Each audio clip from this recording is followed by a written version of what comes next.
નવી સિવિલ હોસ્પિટલમાં નવજાત બાળકોની સુરક્ષા માટે હાઈટેક વ્યવસ્થા કરાઈ અને નવી સિવિલ હોસ્પિટલના સ્ટેમ સેલ બિલ્ડિંગ સ્થિત NICU વિભાગમાં વિશેષ સુરક્ષા ટેક સિસ્ટમનો ડેમો યોજાયો।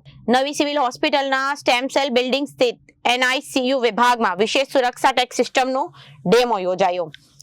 બાળકના હાથમાં લગાવવામાં આવતું ઇલેક્ટ્રિક ટેક કોઈ ત્રાહિત વ્યક્તિને બાળક બહાર લઈ જવાનો પ્રયાસ કરે તે મશીન પાસે પહોંચે તરત જ સાયરન વાગી જશે અને સ્ટાફ એલર્ટ થઈ જશે। નવજાત બાળકોની સુરક્ષા વધુ મજબૂત બનાવવા માટે શરૂ થયેલી આ નવી હાઈટેક વ્યવસ્થા આજે જીવંત ડેમો રજૂ કરવામાં આવ્યો છે।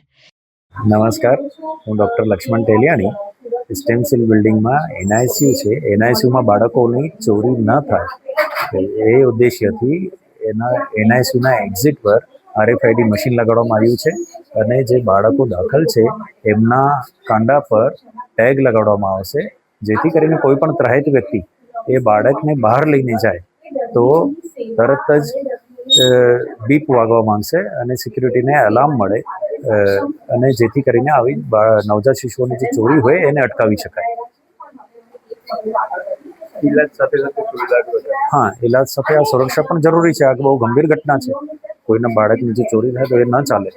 એના માટે હજી પણ બીજી વ્યવસ્થાઓ કરવાની છે, જે બીજા ગાયનેક કે પોસ્ટનેટલ વિભાગમાં પણ લગાડવાની જરૂર પડશે, ત્યાં પણ હજી એ મશીનની સુવિધા ઊભી કરવામાં આવશે।